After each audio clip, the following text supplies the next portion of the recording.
So today, I went to the Terra Theaters here in Terra Theater here in Atlanta, and saw three movies. They only show four movies, so I saw three out of the four movies. But I want to give them a shout out because three of the four movies they had were directed by women, and the fourth film had a lead that was a woman. So it was a very female centric theater this week. The one I had seen prior was The Beguiled. Already seen that one, so I didn't see that one. But I saw three movies. It was intense.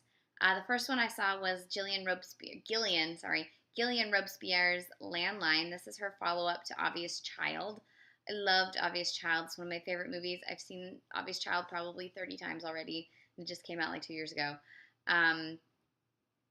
But where was I going with this? Obvious Child. Oh, Landline also stars Jenny Slate and is also written and produced with Robespierre by Elizabeth Holm. So it's the whole same crew from Obvious Child, except this one is set in 1995 and is more about family dynamics. It follows a family, two parents, a teenage daughter who's about to go off to college, and a grown daughter who's about to maybe get married. And lots of affairs happen, and lots of rebelling happens, and lots of falling apart and coming back together as a family happens. And it reminded me of the kind of films I feel like came out a lot in the night. It felt like a film that would have come out in the 90s, except that if it had come out in the 90s, it would have been rated PG-13 and not have as much swearing or heroin. But yes, I really enjoyed it. I thought Jenny Slate gave just a great performance. She's one of my favorite actresses. I just love watching her. John Turturro was great as the father. Edie Falco, fantastic. Abby Quinn plays the younger daughter, and I don't know that I'd seen her in anything. This might be kind of a debut-ish thing for her. She was fantastic. She's really the main character, I think, of the film, and it's her relationship sort of with everybody that the film revolves around. Jay Duplass was in it, and I could not recognize him, but I recognized him. It was one of those things where I'm like, why do I know that face? But I couldn't figure out why I knew it, and then his name came up at the end, and I was like, oh yeah. It's just a fun family comedy. Not a comedy for families, a comedy about families. I enjoyed it immensely. I look forward to seeing all of Gillian Robespierre's movies. I hope she makes more. I just jive with her whole aesthetic, like the kind. I wrote down I forgot my notebook. I wrote down some things that I really enjoyed about it, and I forgot my notebook. One, there's an extended Mad About You joke that like goes on for a little bit, and I'm like, yes. Two, there was a great line about like the one sister says Loretta Bobbitt, and Jenny Slate is like, it's Lorraine Bobbitt, and she cut off an entire penis.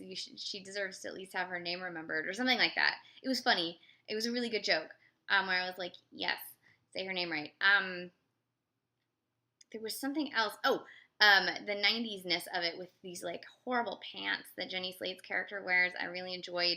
And the teenage girl has a Rolling Stone cover of Winona Ryder with that great haircut on it. It just like there was just such great little details, and there was these like cassette tape holders that looked just like the cassette tape holders I had.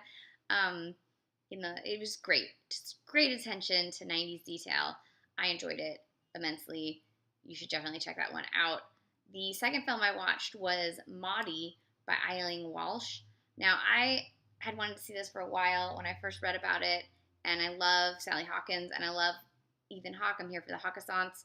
And it's about the folk artist Maud Lewis from Nova Scotia, although the film was shot in Newfoundland. And I have like some issues with it. It's really well made, really great performances from Hawke and Hawkins.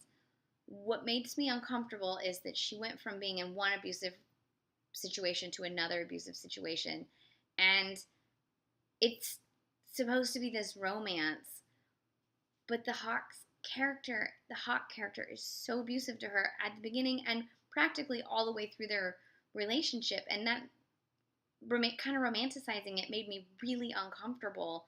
And maybe, like, I don't know, I read one guy on Movie that was saying that this guy was like the best portrait of of someone like his grandfather that he'd ever seen. And so maybe this is just that kind of guy. And you get enough sort of their background to see kind of why he behaves the way he behaves, but it's still abuse, even if you understand why he behaves that way. And I don't know, I found it really hard to watch, because I really liked the Maudie character, and seeing her treated so horribly by everyone in her life was really hard. And seeing her like fall in love with the guy, it made me feel like it was all Stockholm syndrome. I don't know. It made me uncomfortable, but I loved her art, and I loved her talking about her art and how this art helped her escape the life that she was sort of dealt so that she could be happy. Life sucks for a lot of people, I guess. I don't know how I felt about this movie, especially when everyone was leaving and they felt so inspired by it, and I was like, what? Like, because she was able to create something so beautiful out of such crap. I don't know. So, Sally Hawkins remains one of the great actresses working today. So does Ethan Hawke. The movie made me uncomfortable because of the relationship.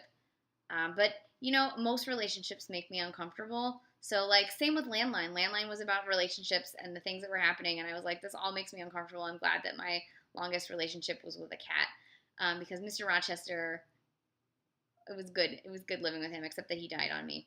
But I just took this to a dark place. I still have Lady Brett, or not Lady Brett. Well, I do have Lady Brett. She lives with my parents. Lady Brett was Mr. Rochester's sister. Miss Fanny Braun, she's over in there with a flamingo that I bought her. So this brings me to the third film. I don't know how I feel about this film. This was Lady Macbeth. It's directed by William Oldroyd and written by Alice Birch, based on Lady Macbeth of the Minsk district by Nikolai Leskov. It is set in like the 1860s England.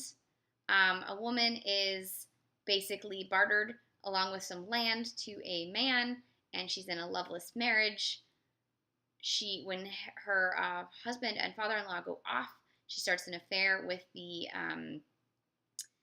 groomsman. It's always a groomsman, and this leads them down a path of murder and mayhem. The lead performance from Florence Pugh, I don't know how to say that name.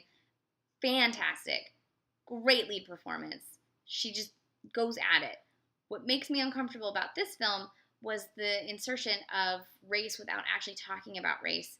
So there's a character named Anna who is her servant, and I believe servant because I think at this point slavery wasn't a thing in England. But she's a servant, and she has to go through a lot of shit for her lady, and eventually, because of the things that she witnesses, she goes mute, and then there's like a biracial child that's brought in, and that causes some spoilers. I'm sorry. That causes some strife in the main character's plans, and none of these things, none of this insertion of race, which is great because clearly the world is not all white and never has been, is done in such a way that I felt like it didn't delve into the racial politics of what it was displaying and the privilege that she has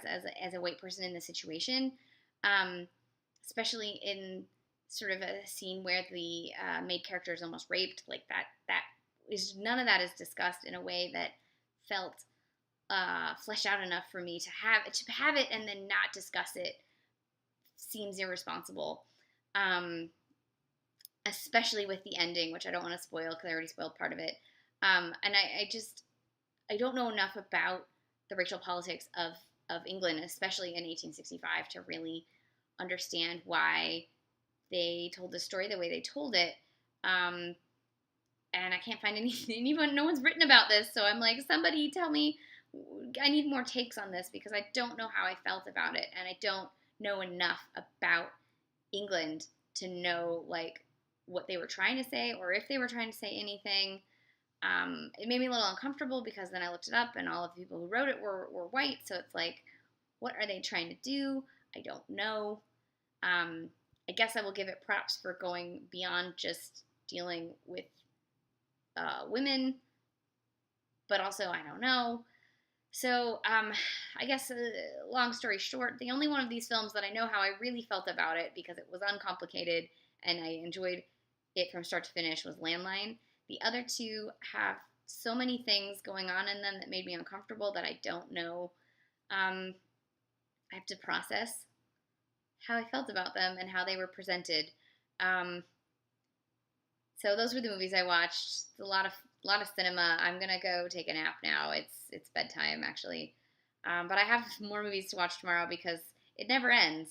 There's actually always movies being made, and there's so many movies in the past, and they're like Pokemon. I gotta watch them all, and someday maybe I will. I don't know, or I'll die trying. So have a good night on that thought.